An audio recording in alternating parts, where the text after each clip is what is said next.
Brain interface startup sequence initiating.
Folks, how y'all doing? My name is Dr. Chris Alexander, aka the Professor of Video Games, and today we're here live in Las Vegas at CES 2025. How y'all doing today?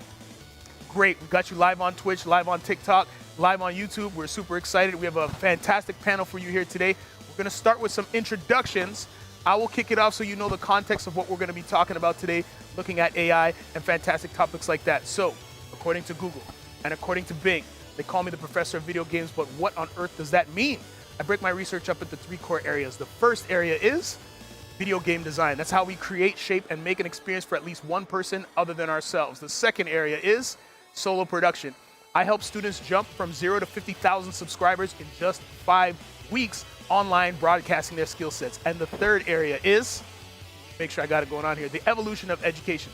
Let's dive a little bit deeper. When we're looking at video game design, we're actually talking about, I'm an Unreal Engine authorized instructor, have been working in Unity as well as starting in Godot to help people bring their stories forward. A lot of people talk about the change that is needed in the industry. I like to focus on teaching those students how to become that change in the industry. When we're looking at solo production, I happen to teach students how to use Open Broadcaster software or OBS, which is what we're using to live stream right now, as well as how do you take your message and bring it out to a community, service your community. And the third area, the evolution of education, talk a little bit about AI, artificial intelligence. Now, when it comes to a little bit more about myself, I happen to be a Red Bull supported scholar and at Toronto Metropolitan University, aka TMU, and I'm thankful in partnership with Red Bull, we have built this Red Bull Gaming Hub that is home to 36 stations where we teach those 3 aforementioned areas.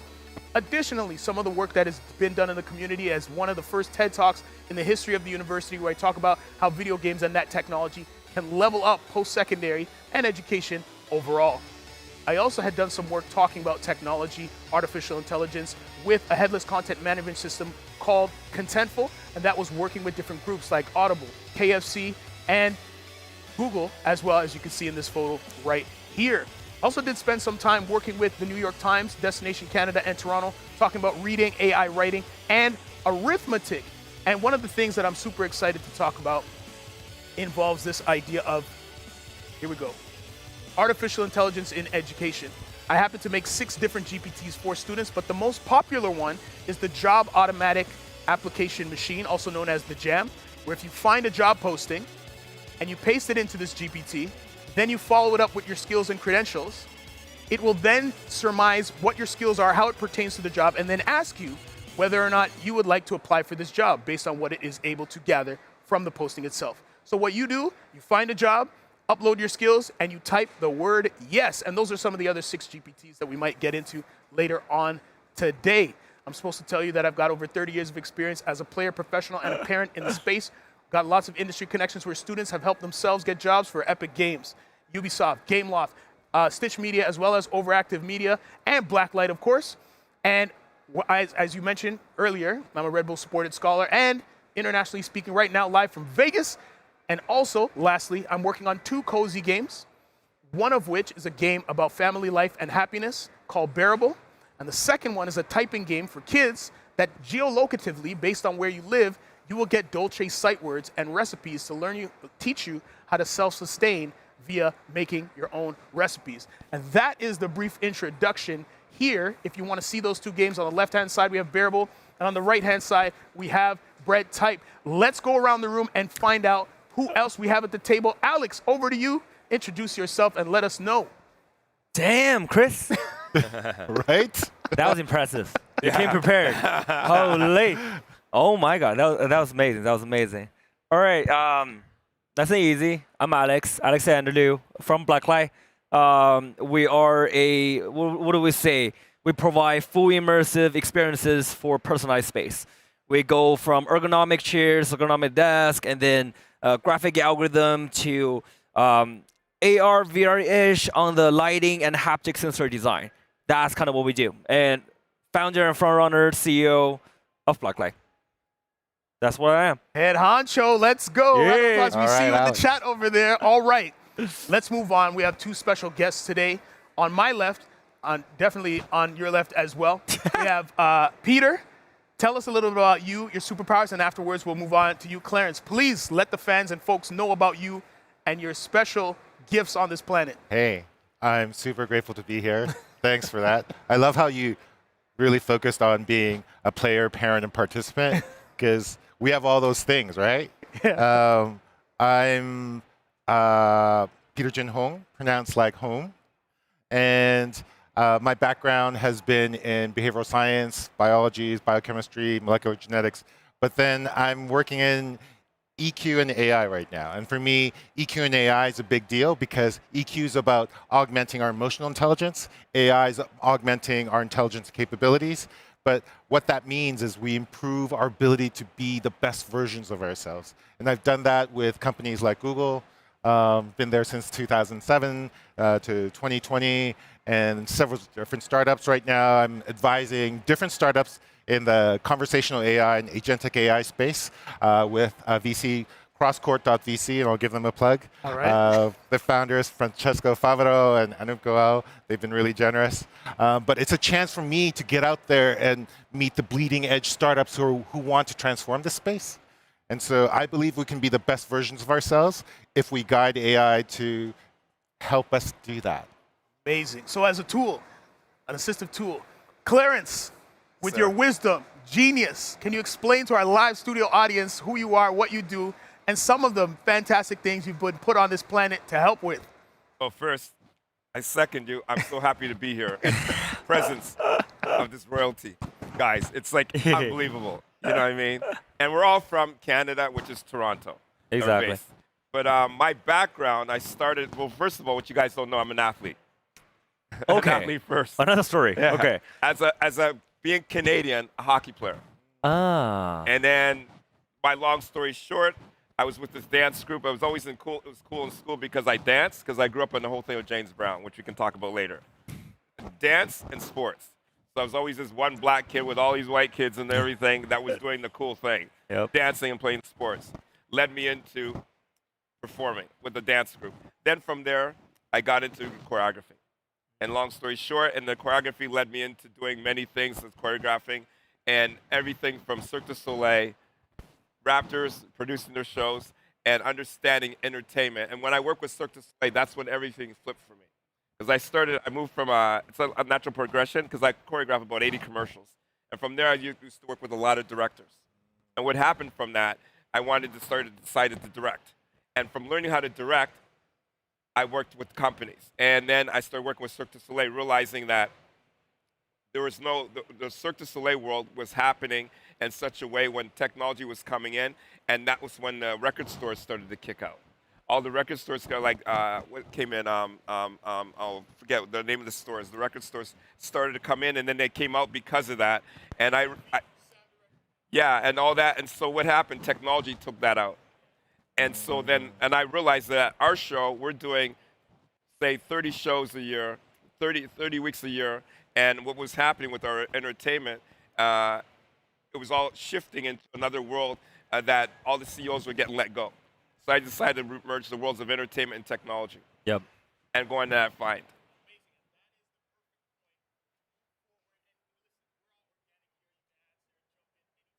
Yep. Yep.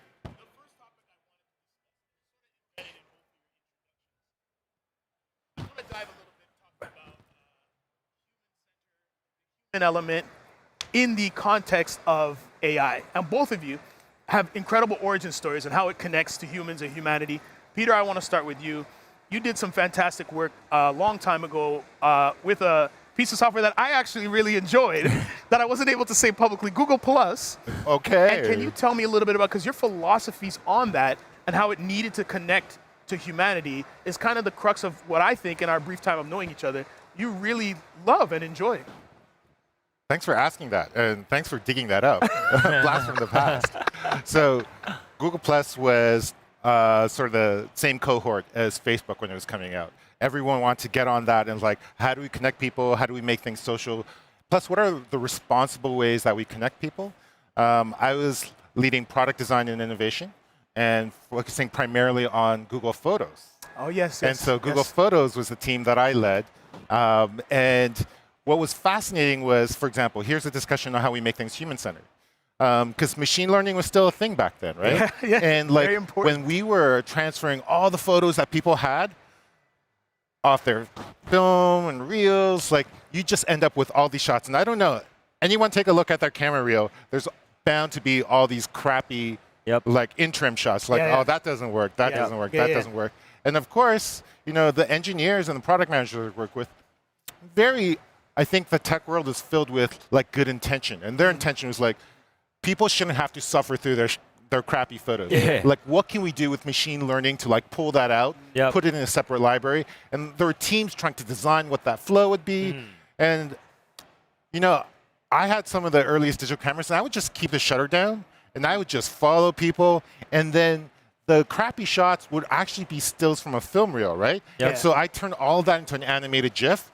And so I created these animated GIFs. And so the single photo was a crappy photo, but as a story, it was beautiful. Yep. And because there wasn't sound, because of the low light capture, sometimes there's a motion blur, that kind of like beautiful warmth and aesthetic. So I brought that in, right? And it's like, you know, with all these photos, instead of trying to machine learn, identify them and segregate them and guess whether or not the person even wants them separated, because we don't know what the user intends. Maybe they want to keep them around. Maybe they like seeing them in their photo reel. But what we did was we showed the possibility of we can easily identify with machine learning a sequence of photos. And what we could do is turn that into an animated GIF at that end of the sequence, and that we called that magic awesome. So this idea of awesome stories magically appearing. So technology, when human-centered, says, what do human beings love? We love reliving the moments. We love stories. We love reminders.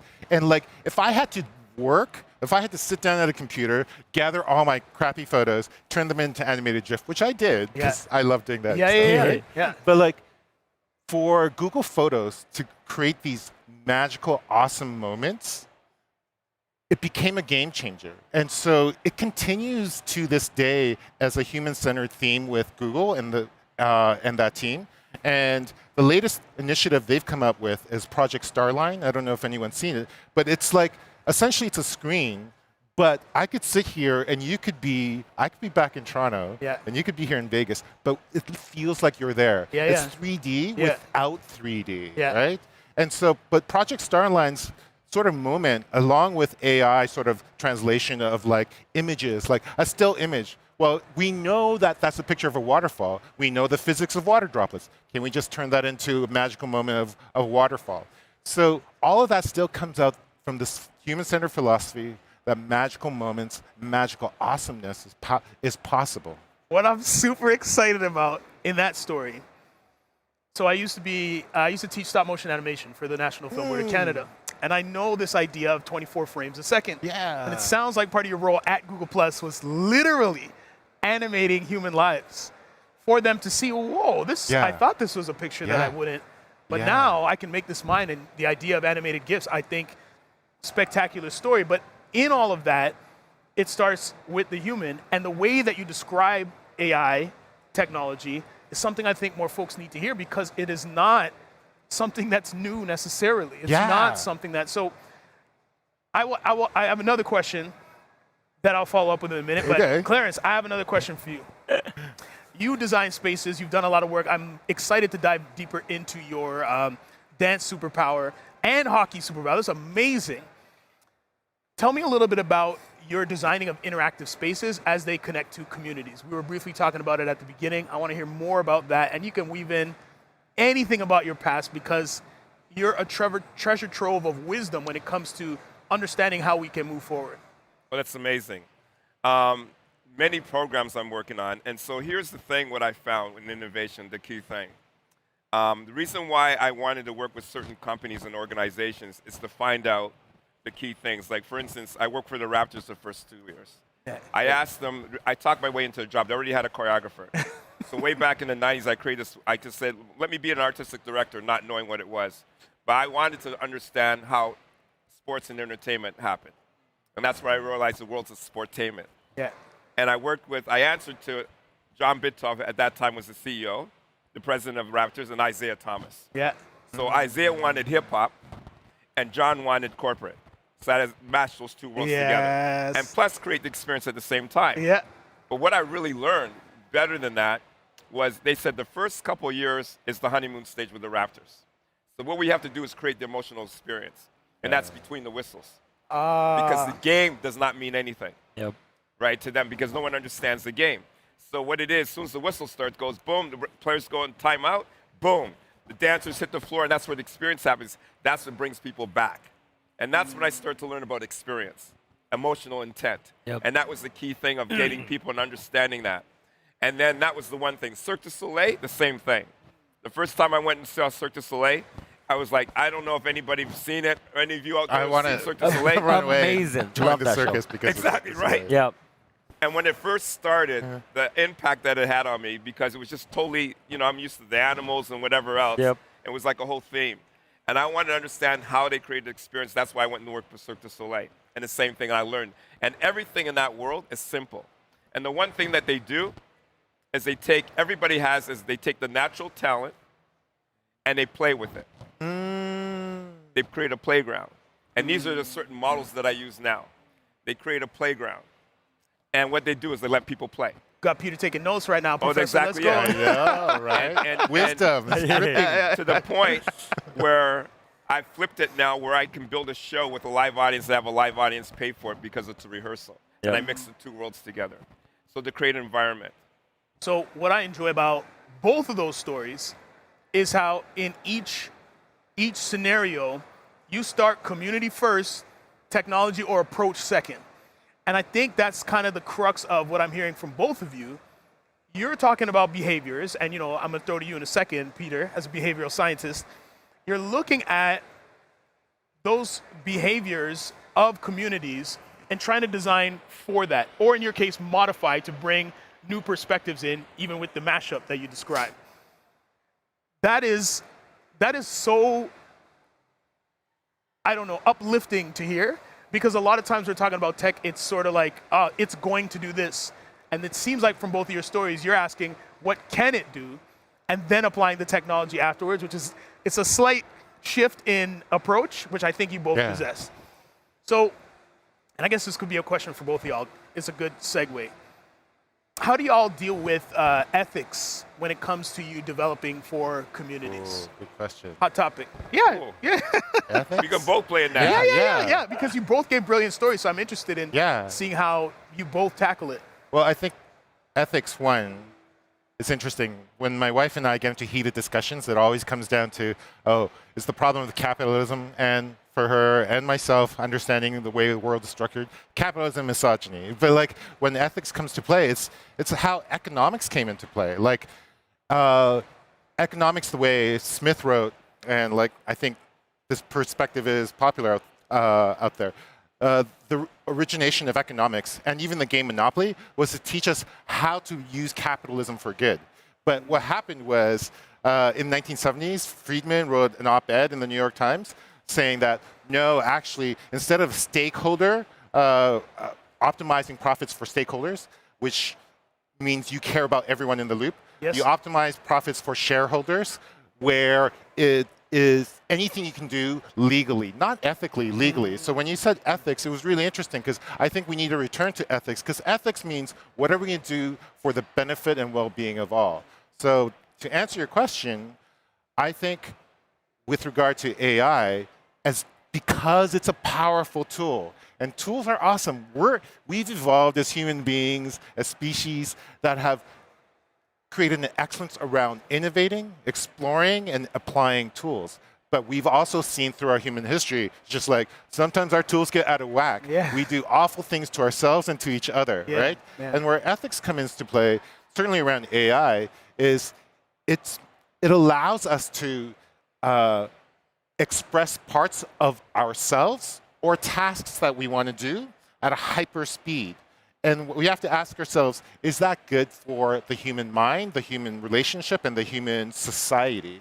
And for me, the faster things are, the less we really pay attention to the ramifications. And so for me, the ethics are there going to be ramifications because we're going so fast, like even if we slammed on the brakes, we'd still crash into that wall. And like we need to learn the lessons of how to drive. How do we drive AI? Granted, enthusiasm means it's going to go fast, which is why I really want, as part of ethics, a sense of, okay, what are we trying to improve? Productivity or our human well-being? And are they diametrically opposed? I think we can go for profit, the old stakeholder model, and well-being.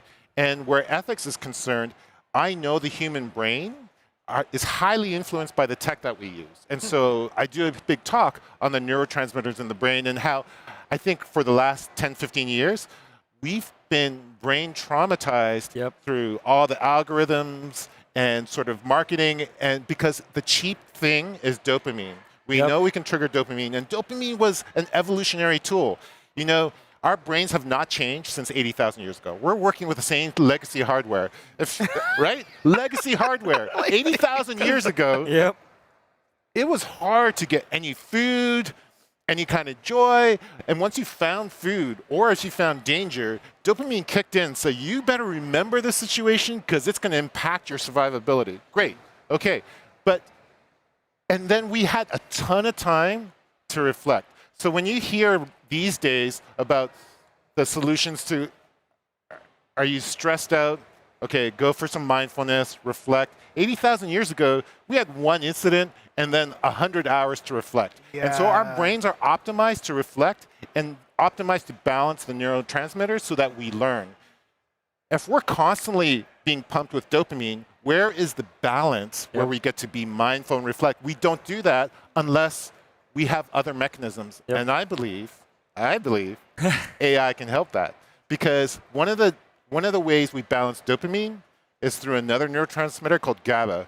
And GABA gets released when you're grateful, when you're mindful, when you're eating probiotics, all the good stuff, when you're being good to your body and good to your mind. And so we actually have an ecosystem that we can use, right? And so for me, GABA is also released when you're being grateful.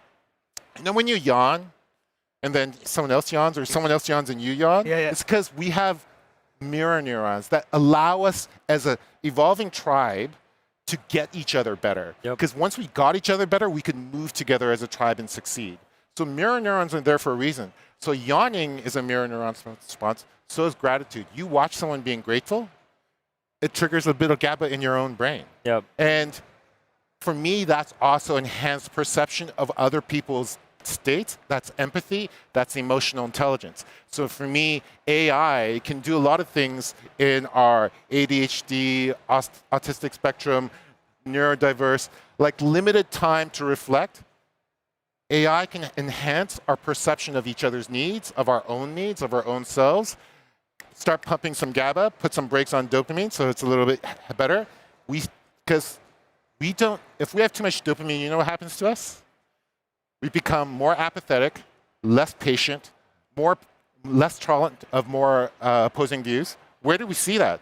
In the entire world, right? But when we do have more regulated dopamine and GABA and more gratitude, when we're more mindful, we become better friends, better lovers. We have better long-term memory, better working memory. And so, holy crap, like we have been poisoning our brains and wondering why we can't do anything anymore. And if the ethics say the human being and the human body is working with 80,000-year-old legacy hardware, and there's a way to make us optimal so that we are good to ourselves and each other and produce and create and innovate, I think ethics has a really good story there. Amazing. Okay. What I enjoy about that response is so many things. We've had this discussion before about dopamine, dopaminergic pathways. When it comes to GABA, random side note. For Halloween, I dress up as DJ Lance from the kids' TV show Yo Gabba Gabba. Yo Gabba Gabba. So I dress up as Yo Gabba Gabba this term for my class of 864 students, which Alex, you came by to see. So the joy that students were able to grab from there, a lot of folks will come to the classroom and say, how come students aren't on the phone? Well, it's because when you show you care, they're there. Bars. Didn't mean to do that. So, Clarence, quick question though. Go, Wait go, a minute. Go. Peter. Yo. Always great to talk to neuroscience. I don't know if even Chris knows. I graduated from psychology. Let's go. One of the best programs, definitely. So, one of the things that you mentioned, the ethic in AI, I think it's not only ethic in AI, it's overall, how do we see ethic? Right? There's two sides. One is on the mental side. One is on the physical side. So on the physical side, what are you doing? Are you attracting them? Are you actually benefiting them? Or are you benefiting yourself or the society? Because the thing is, in the corporate world, the way to grab people's attention is the way to get traffic, is the way to get attention, which is the way to get money. So it's the same thing when you design a game, right? Every single game developed company, what do they have in there? Psychologists. They need to know how do they get you hooked. But do they get you so hooked in a way that you are literally addicted to it, now you're into the gamble route. So that's the thing, that's the balance right there. If you design a game that's purely focused on ethical concerns, on human behaviors, Yeah. it wouldn't be enjoyable. Like Yeah. you wouldn't chase dopamine. You would be letting them do the cleanse, letting them do the zen, letting them do all the relaxing part. Yeah. But that's not the part that's actually pushing the industry. So that's the part that's always in conflict. Like how do you design a system that's benefiting human being, but also pushing them, like you said, Yeah. what were you saying again? The speeding up the, damn. Oh, brain fart right here. It's just speeding up dopamine, like pushes it over a cliff in a Yeah, certain way. exactly. But it's got a natural role. Dopamine Yeah. has a natural role. Yeah, Like, yep. and same like, overeating and obesity. Yep. Like fats have a natural role. They're Yep. good for our brains, Yep. right? But like, again, 80,000 years ago, killing an animal or finding that grove of nuts Yep. where you can get that fat that's good for the brain, Yeah. that was a rare event. Now, like, we just like order a burger and like we get fats. And our brains never had a break for that. Yeah. And our brains don't have a break for dopamine necessarily. So self-control is a challenging thing. Yeah. But what I love about your question is like, are they diametrically opposed? Like Yep. gaming, pursuit of play. Yep. We're all here because we love play. Yep. Play is amazing, makes us feel alive, right? And that's the thing. Like playing augments your skills, like retrains and rewires your brain. Yep. They're like your talks. And so when you're gaming, can we create gaming so that we become the best versions of ourselves? Exactly. Right? And so if you're hunting in a game where there's hunting, Yep. then you learn that. In a game where you have to solve clues, Yep. it's about understanding pieces, logic, Yep. sort of deconstructing that. Yep. So we are training the brain to be the best version of ourselves. But again, I love the fact that gaming companies will hire psychologists and behavioral scientists. Yep. But is there a larger spectrum of how we superpower ourselves? Exactly. Because like it's one thing to do that virtually, but what happens if you can, while you're playing a game, you can map those skills to real life? Yep. While you're playing a game, you learn to read people better. You learn to be more mindful of yourself. Yep. Because like PTSD victims and veterans who come back from wars, like cognitive behavioral therapy, Yep. just reflection, thought, is as powerful as the pharmaceutical drugs. Yep. So like, go there. Like, how do you? We have so many things that we take drugs for, Yeah. because we want the cheap solution Yep. for the cheap dopamine Yep. versus the full solution. What happens if we could run better, Exactly. talk better, Yep. socialize better? Yep. And that can come from gaming structured properly. I have one for you. A 2017 study that shows that if you experience PTSD, it can be significantly reduced if you play Tetris within 48 hours of the traumatic experience. Oh. We're getting there, folks. We're getting there. I see the chat going nuts right now. Within the 48 hours. Within the 48 hours. And the Damn. reason why, the way that Yeah. works is the Zeigarnik effect. And this is this idea of when something traumatic happens, it tends to loop in our brains over and over Yeah, and over again. yeah, and you're But when you breaking play that loop. Tetris, the randomness of Yeah, the I blocks allows you to focus on see. that I love and that. not the trauma. Yeah, so now we're talking neuroplasticity. about, But you gotta be good though. What if you get all the Tetris and start piling Yeah. up? You'd be like, whoa. You get PTSD over Tetris. That's true. So we've got some comments in the chat. We spoke about capitalism already. I like that. And talking about mobile gaming companies hiring psychologists. I think it's important to note when we're talking about intent, and you were talking about this, Alex, not all game companies, specifically at indie, Yeah. are, one, have the same resources, but are pursuing the same things. There are tons of games. There's a game called Spiritfarer, Yep. Canadian game that talks about transitioning from life to death. Yep. There's a game called Venba, which is about Tamil cuisine and a Sri Lankan couple immigrating to Canada. And these types of games are cozy in nature, Yep. feel-good style of games Yep. that in some ways could contribute to the GABA based on the messages within. Exactly. So I think it's important to note when we're talking about ethics, Yep. you had mentioned who's making it, why they're making it. Yep. Yep. It's funny because it's not a legal requirement for people to disclose what types of algorithms they're using for what purpose. You know what I Exactly. mean? So I guess we can skip that. We talked about that already. Clarence, tell us a little bit about. I'm excited about your hockey journey. Okay, can I just Yeah, one we'll go. thing? I Yeah. want to go back to this ethics thing. Yeah, yeah, yeah, yeah. I'd love This to is learn. really Yeah. interesting that Yeah. the conversation we're listening to because I love to be in places that make me feel uncomfortable. Yeah. You guys are talking about a whole different world because, so this is great. No, that like uncomfortable that I don't know. Yeah. And I want to create the synergies. We have the same synergies because you said the one word, play. Yeah. We all do together. Yeah, Yes. Right? Yeah. I physically play. Yeah. Right? You can play by computer Yeah. and technology, right? Yeah. So we do the same thing. So I first of all work with youth at a young age. And so what I realized when we play with them, the first thing we have to do is create a safe space Yep. so they can explore it. Right? And that's the whole thing.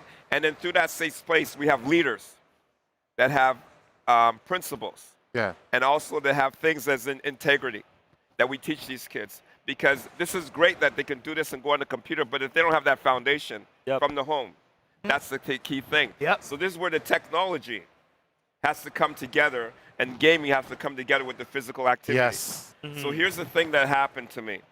And it's all about connection. It's really all about connection. That's what people want more than anything, to be connected. Yep. More than having money, more than having anything, what it really comes down to is connection. So on Barbados, I have a social circus program. Social circus is using circus arts to engage youth and underserved communities.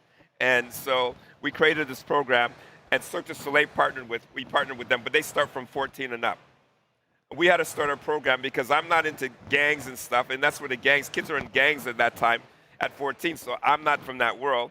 So I said, let's start younger, build relationships with them, and as they get older, when the shit happens, oh, sorry, this was supposed to, when stuff happens, we can now intervene because we have a relationship with them. There's a trust. It comes into trust. Yep. Yep. So from there, I'm jumping ahead, we create a social circus program. So now we're doing in Barbados. Sweet. And Barbados, we're doing our whole program. So I mean, we're 10 years in. We had about 8,000 kids have gone through our program. We got 4 kids that have scholarships. Not because of circus, but because of what it breeds inside of them. And the ethics, this is what comes down to principles. So what we're doing in Barbados is something totally different. I partner with Humber College in their tech department. I'm bringing technology and circus together, physical and gaming. Yep. How can they put these worlds together? Like in hip hop, if you don't know, first started. I did this movie with what's his name? I was gonna say Russell Simmons. With what's his name? Ex-partner, Jay-Z's ex-partner. He's always on there. Jay-Z's ex-partner from Rockefeller. Dame Dash. Damon Dash. Yeah. Called Paid in Full. Yeah. And that's when I realized hip hop started in a roller skating rink. Right? What? Started in a roller skating rink in the Bronx. And you look at it 50 years later, it went through music, culture, and now it's a $1 trillion industry. Yep. So I know if I give it to these kids in Barbados, the same thing. I give them, let them play, they know they can make a living from it, they'll figure it out. So I got them doing now physical and technology together. Yeah. And this is the new world. Yeah. I think that I would love to see with gaming, how can we merge these two worlds together? Yep. And giving these kids the foundation, exactly what we're talking about. Because what's happening now, everyone's chasing, like here, they're chasing the next best thing, that dopamine hit. That's the rush. What's the next best thing? But we're forgetting about the humanistic thing. And the first thing you talked about is what you did in your class. You dressed up as this character. That was a physical character. And that's what everybody related to, right? Yep. Because they connected with that. Yeah. That's what I'm going back to, right? Yeah. And that's the thing I feel that, where can we go in that world with gaming? Because I want to create a physical activity where I want to make juggling popular. And how could, I see every kid, every parent, you have kids, Yeah. when they go to a restaurant, kids are on an iPad. What can we do to engage kids with like maybe a knife and fork and playing a game, physical and working Yeah. the mind together? I've got a good hack for that. Take a napkin or a receipt and just tell your kid how many folds can you get into that. Because physics says there's only a 7. certain number of folds. I heard But 8. But try. my kid has been like hacking the rules, which I love. Like Yeah. press the boundaries. Hey. But back to ethics, right? It's like, what is our responsibility as a parent? Damn, like I have to provide a space where she feels psychologically safe, right? Certainly from the misogyny of the world and the structures of the world, but that she gets to indulge her perspective, her opinions, her creativity, her model of the world. And when I like, she bugs me because she goes, "You're like the talking Google," which, like, because I'm always explaining things to her. She's like, "I don't need a lecture right now." But when I give her a paper, like I know the physics of like how many folds are possible, and it's kind of surprising. But she finds ways to like hack that process, and she goes like, "What happens if I fold it like this? Will this still count?" And like she's gotten like in the area of like 200 folds out of something that normally you couldn't get, right? But for me, that says my responsibility to my daughter is society's responsibility to humanity, which is how do we make them the best versions of themselves possible? And when you were asking, I love play, and I love the question around gaming, because gaming right now is a desk and a screen. We're seeing some of the venues here. I was invited by Josh too, he's the VP of AR, AI, and wearables, to try on the Orion AR glasses. And for me, and there's another person that I would have loved to be a part of this conversation. He's the Disney Imagineer, Lanny Smoot, and he created this floor when you walk. It's called the Hollow Tile. So when you're wearing AR glasses, you could be in a different virtual space. And there's the haptic vest and everything. But what we're seeing is like our initial scratches at saying, how do we embody this? How do we bring this back, not just from a visual or auditory, but like, how do I feel it with my fingers? There's a new technology that with AI, they deconstruct smells and scents, and they reconstruct it. And as a biochemist, I remember looking at the first sort of like sketch of a molecular structure of the scent of a banana. And I was like, holy crap, you can create that? So like if you can deconstruct, you can reconstruct. And so they can teleport scent. So I think we're only at the beginnings of a space where if we drive it with ethics, we say, this is all play, but the more we embody play, like the way we move our bodies, the way we engage and interact, like I'm looking forward to gaming hardware that lets us be not just immersive, but more embodied. And that is a responsibility along with psychological safety, along with who are you, how do you want to grow, how do we push you to push the boundaries so that we all get better. So there are some games, and thank you, I see you chat, what up? There are some games that have tried that in the past. One specifically to what you're talking about with mindfulness is a game on the Nintendo Wii called Wii Fit. And that had a balance board where there was a meditation game. Where the movements were so precise, you were supposed to cross your legs and sit on it. And a wick of a candle would appear on screen. Ooh, cool. And your goal is to try and stay as still as possible. And it would show you a readout. I love that, because that's practicing skill. And in my class this term, there was a game on the Nintendo Switch called 1-2 Switch, where it's about holding a pose, and it's about holding. So there are games that try to do this. But how do we make that engaging in a way that many folks want to gravitate toward it? And then I have a quote from my wife. She says, you can't put technology in charge of your kids and then get mad at how it does it. Right. I don't allow iPads at the table. I don't have tech at the table when we're having meals together. And I think that there's a discussion to be had about, as you say, it starts in the home. That applies to tech as well. And it's a very difficult conversation to have, but I think it's one that's necessary. And we're only as technologically savvy as a community that we engage with. And if there is more conversation surrounding, hey, you know what, I really don't know about parental controls, which is when I was doing the work with the Wall Street Journal, I had a parent ask me about it, and I addressed it on stage. She came up to me afterwards so I could teach her how to do it. That's what I love, this idea of, wait, I don't know, but I should go. Go ahead, Clarence. I was going to say, there's a gap. And that's a minor and major problem. You have a generation that doesn't get it, then they're even worse, they're afraid of it. That's what you're dealing with. Then you have a generation that, like ourselves, that's a very niche market. And the whole thing is like, the way I'm looking at, we want to do our spatial technology on the phones. We don't want kids to be away from the phone. Everyone wants to stop them from being on the phone. It's going to happen like no matter what. That's the new world. And if you look at it, this is what we're trying to do, is get them to play. So the first thing I saw here at the Consumers Electronics Show a couple years ago, and that's what gave me the idea of merging circus with technology. I saw some sort of was a game. Oh, sorry, it wasn't a game. It was what's it called when you put the things on your body? A haptic vest? No, the for learning of what is it?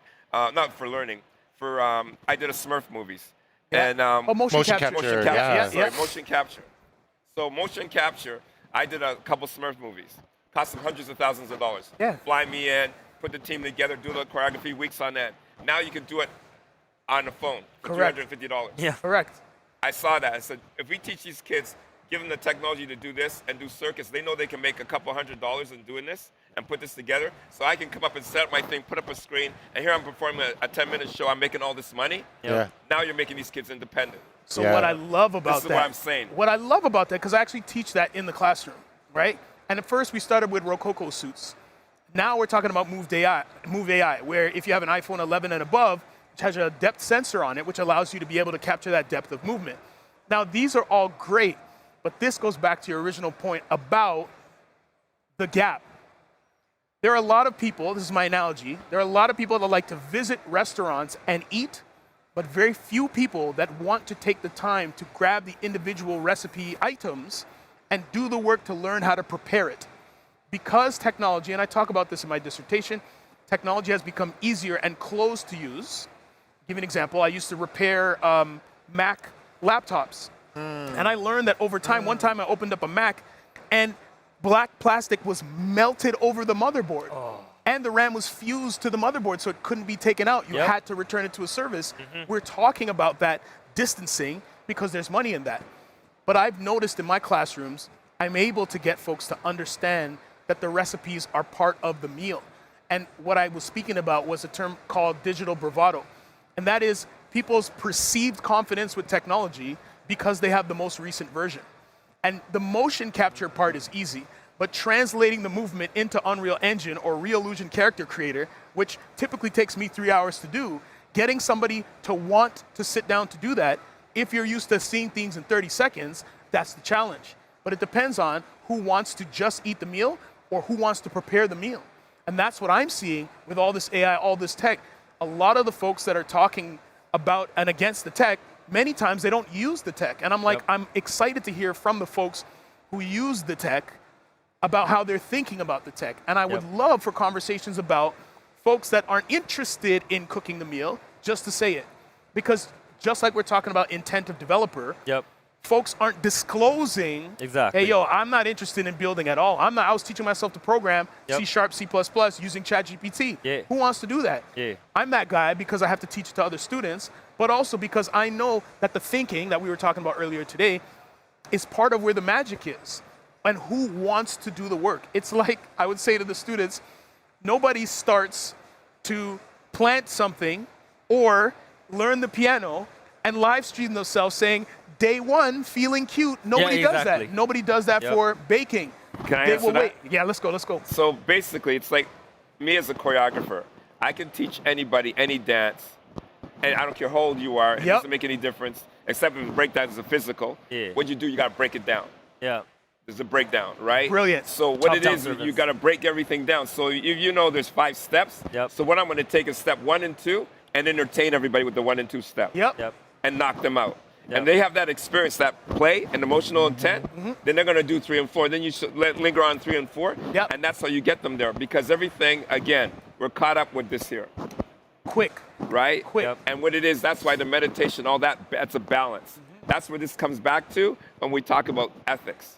You know, having a safe space. Yep. Yep. What it is, slow everything down. You know what I mean? Everything we do, we talk. Yep.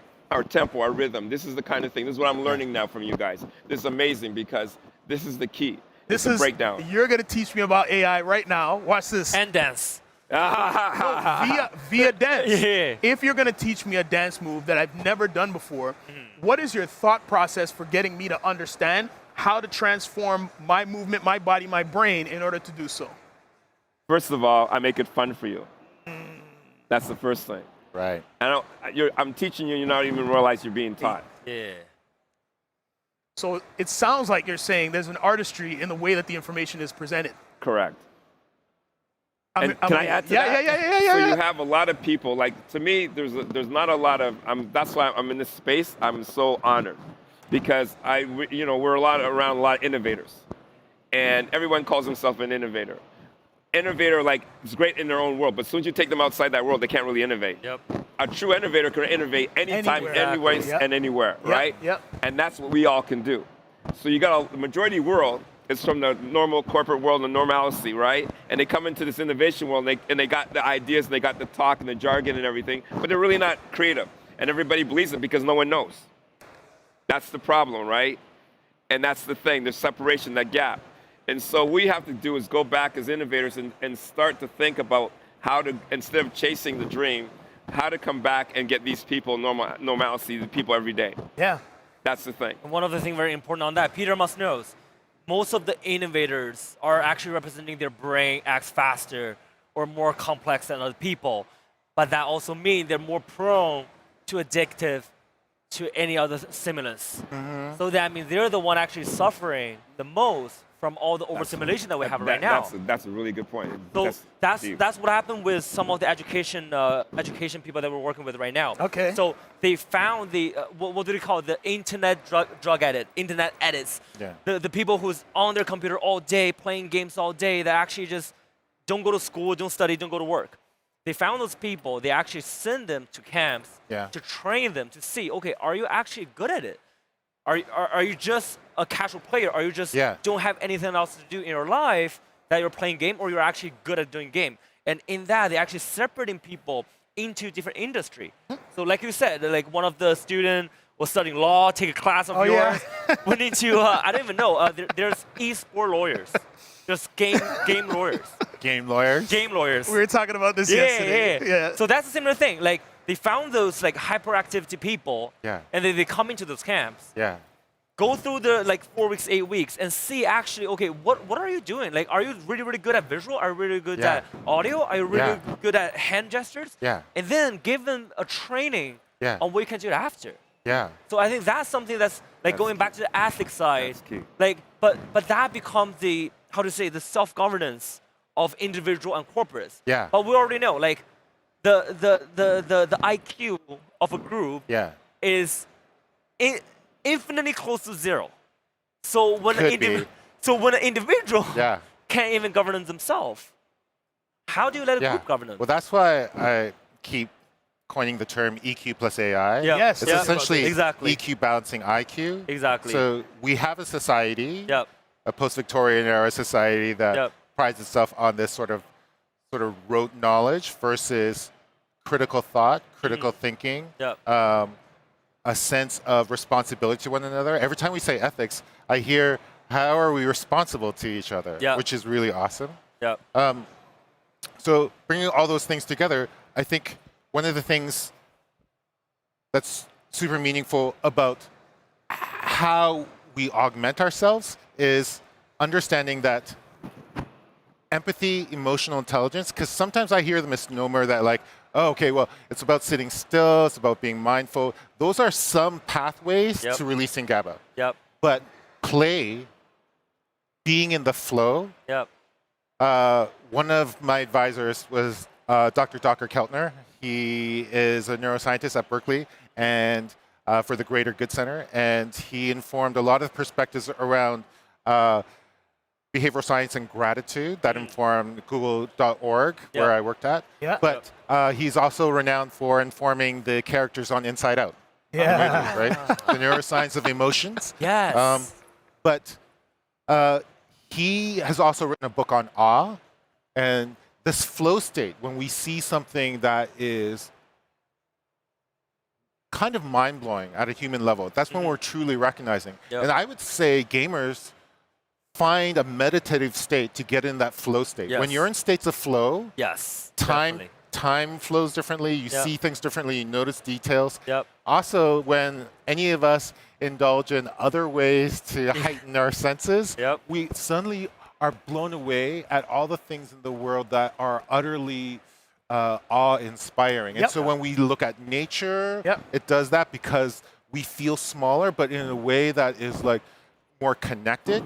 But that sense of wonderment, for me, is something that we can teach and learn to appreciate. And wonderment can be the new capital good. Like, people chase profits because people are there. Well, why are people there?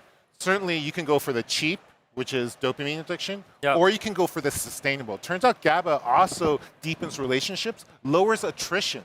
So if you want customers for a long time, Yep. you should be building like grateful, awe-inspired customers. And it's not about being sitting still as your only pathway for emotional intelligence, because emotional intelligence and empathy says, you know how to read the room, you know how to match the energies. Yep. So I'm not going to come into the room and say, everyone chill, like breathe slowly. If I come in, you're laughing, I come in, I surf that energy. Yep. And that's empathy, that's emotional intelligence. If I come in, my wife has, we call now a Kenyan sense of humor. She's Irish, Scottish, Danish, but like the way she pokes humor, the way it's dry, the way it's like challenges you. Turns out Kenyans and Jamaicans are this way. So now I just say, you're Kenyan spicy, right?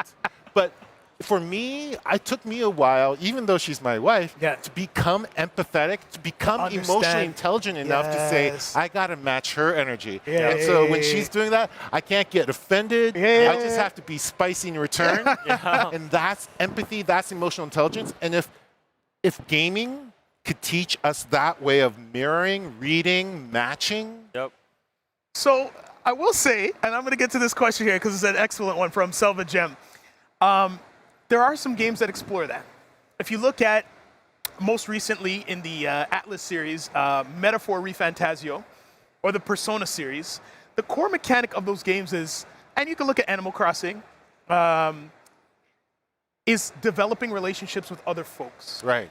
But it breaks down the components of, wait, you can't spend time with everybody. The way that you talk to somebody, you have to have a certain level of, in Metaphor Refantasio, wisdom or charm in order to be able to unlock certain kinds of conversations. Okay. There are attempts to try and teach that. That's a niche audience right now, right? Yeah. So the question that we have out here, they talk about movement in hip hop, but people are trying to keep a connection to the elements, to the culture. This person, Selva, believes that a lot of folks in the AI space are corporate, which is why a lot of artists fear it. There's no problem with sampling. There's a problem with the intent and connection some folks are ignoring. However, I will say, how many of the folks are interested in looking into developing their own models at home to train their own individual AI? Again, I go back to the population of folks who are pointing fingers and not necessarily trying to figure out, wait, can I build my own compute at home? This announcement that just got made at CES with NVIDIA's new personal computer, can I use that to build my own model to understand myself and my own empathetic tendencies a bit more? I say that to say, we're talking about intent, we're talking about ethics, and I think that all this tech affords us the ability to think about that for ourselves and how we, eventually, what we're talking about here is teaching. And how we build a rapport between somebody else to impart some kind of goodness or knowledge on somebody else so they can move forward and do it in their augmented way or whatever, however they find. I'm hoping that answers that question, because when we're looking from the outside in, it's very different from sitting down and asking ChatGPT or Claude AI, how can I build my own model at home using the Hugging Face open source library? Try and put that in the model and see how that comes to fruition for you. But again, who's willing to lift the weights? It's not easy, it's not quick, it's not going to happen, but it can be done. I believe we're actually in the greatest time for folks to understand how they learn, how they can contribute to this space. And it's not going to be by not doing anything. I have to give another TED Talk in March, and it's going to be about AI. And I'm talking about how most folks in different sectors that are pushing technology on folks are simply trying to get you to not try. Wow. And if you can be like, wait, I'm not going to try. You look at negative comments on a social media page, that person is trying to get you to not try. If it's not uplifting, they're trying to get you to be like, you know what, you're right. AI is going to take over everything. I'll just wait here and wait for it. They're just trying to get you to not try. I can't hate on a dance move. What you'll say to me is, why don't you try it? I don't know if I can. Well, come here, let me show you. We don't have the same kind of thought about tech as we should for most things. It's a skill. Go ahead. I got something for you. Create like a jam, like human culture, a jam session. If I was to tell every gamer out there, if you come to my physical event, I have them all over the city, or all over the country. This, whatever we're doing, will improve your gaming. Would they show up? Those exist already. There are training camps for first-person shooters and fighting games where people... Okay, what I'm just saying, like, it could be like a dance thing, it could be anything, right? What I'm trying to do is get gamers physically to be in the space. Yeah. So that, and they're with normal people. Yeah. So that now you're working these worlds together. It could be something not even to do with gaming, not even, like sports, everything is sports specific, working out, your workouts. But it's just like to let your mind go free is like to do nothing. Yeah. And let your mind go free because that's the thing. Everybody's locked into this thing. I'm trying to slow it down. Yeah. Because when you slow it down, you receive more information. Yep. Right? When you go fast, you're just trying to catch and run. And then going back to the dopamine, right? Yeah. And I'm just trying to look at that. It's that physical presence of creating that thing. I didn't know exactly. I didn't know they have that. But who created that? That's my next question. So it happens in different ways. There are game jams where people get together to build games together from different parts of the world. It happens physically and online, sometimes either or at the same time. It could happen for Just Dance, where we have like a live streamer on Twitch who's doing the dance games, one of them most recently by Ubisoft. And there are other folks doing it in real time with them. There are apps like Strava that will allow you to, based on what region of the world you're in, do different cycling routes against people that are currently there or have previously been there. So think Mario Kart for riding your physical bike. There's a version of that for a Bluetooth-enabled sensor for your home bike that you could ride indoors to track mileage. And if you have a screen, you can ride through actual roads in AR, VR. There are so many ways that people can be apart but together. But in every one of those scenarios that I described, it requires a set amount of people who want to try. Want to, sorry, do? Try. Okay. Yeah. I want to see if I can get physical. I want to see if there's a group who will get physical with So me. that I love that you bring up that like want, the desire, the innate motivation. Yes. The inherent motivation. Yes. Which is a life skill. Yes. Which is something that we, if we're fortunate, have great mentors, coaches, choreographers, parents, friends. Yeah. They show us, they encourage us to tap into that part of ourselves. So that goes back to ethics as well. It's a responsibility. As human beings, we are best when we are also guided. And the thing is, I look at AI as this self-efficacy and well-being guide that could coexist with us and not be beholden to corporate interests, but beholden to like, make me the best human being possible, and then I will generate more productivity, more profits for the rest of the world. But how do I get there? And so I love that you talk about coaching, and there's a concept called observational learning. So my other mentor, Dr. Albert Bandura, he was one of 4 guys who's considered the father of modern behavioral science, and sadly he passed away during the pandemic. But like, he and I were jamming on like how, with the advent of AI and machine learning and social media, he believed that Gen Z was the best position to motivate and mobilize great change. Yes. And his research from the very beginning was a famous research called the Bobo dolls. Like, he had a doll, and like kids would watch parents punching the dolls, and the kids come to the room and they punch the doll. And it changed the laws of television in early days so that it would sort of guide and restrict regulations on violence, right? Because observing things is the way we learn. Yeah. But it's observing and replaying is how we embody. So with Olympic athletes, as the way you increase performance, if you visualize, you actually do it, and then with dance and other physical things, proprioception, our understanding of our physical bodies, where they are in space, is not equal for everyone. Yeah. And when you rewind and replay, or when people get together, they game, and afterwards, they enjoy talking about the session. Yep. What they're doing is an evolutionary human thing, which is you need to reflect, replay, embody, provide critique and feedback, observe, and then that's the complete circuit for observational learning. And that's how we change our brains. That's how we grow. We need to play. We need to observe. And through observational learning, we change and grow. Love every part of that. We've got, there's some love in the chat there. Thank you. Selva says it has to be an establishing of a culture. Just to agree with you right there, Peter. That was wonderful. So this idea, you had mentioned coaching. Alex, tell the Yeah. folks a little bit about your superpower in terms of coaching and building this next generation of folks who they themselves are eventually becoming teachers themselves with the skills that they learn and then pass on to somebody else.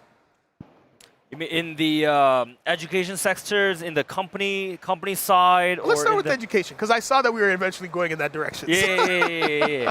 Starting with education. So the leadership that we give to the educators or education sectors, we found that by being in the gaming space as a neutral position, because we're not the developer, we're not the game, or we're not the tournament host, it gave us a lot of leeways in pulling in a lot of resources.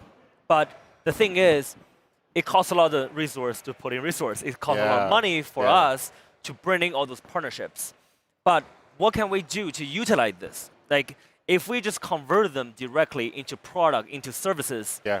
that will generate minimum amount of returns, and also it's not a sustainable, it's not a repeatable income. So what we do right now is divert all the energy and all the connection that we have into different sectors. Like, we're working with different government right now where I'm not even sure, is it Chris's connection in Ontario government coming over asking us to build an experiential center? Was that you guys? I don't Experience Center sounds awesome. Yeah. Like, Sign me up. so actually, so right now, Europe, we have Turkey, and then we have Spain. China, we have Shanghai, Hangzhou, and then we have Toronto. US, we have Texas. Government actually came to us asking us to build like those gaming centers where they educate people what is gaming, but not just build an internet cafe, but actually show you the design of game and what is game and what is immersiveness and what can you do in gaming related. Yeah. Like that actually all comes back to the first partnership that we had with TMU actually, the creative school. That was before I even know Chris. The interesting thing about creative school, like the gaming school, the gaming hub, because creative school is under the gaming house, but it's not just gaming.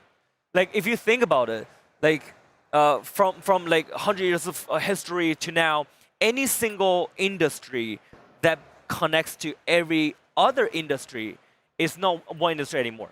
It becomes a movement or a power. That's gaming right now.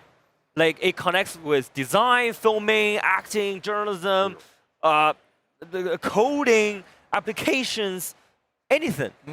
So that's Negotiation. Exactly. So we were chatting about that. Yeah. There's a law firm in Toronto called Spark Law.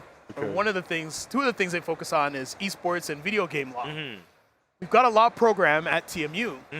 If we were to have a laneway that said, hey, by the way, some of you can become video games and esports lawyers, Yeah. and they announced that publicly, imagine what would happen to enrollment there Right. for the output. Yeah. But Yep. to get to what you were saying about disciplines, Yeah. always say in the classroom that many of the folks that do well in the video games industry right now Yep. didn't necessarily go to school to learn how to do it. Yep. They brought their superpowers in Yep. and contributed to the community. A lot of people start with interest. They started with interest. And when it comes to even the class that I just finished teaching of 864 students, there are 11 different disciplines there, which included criminology. I didn't know that.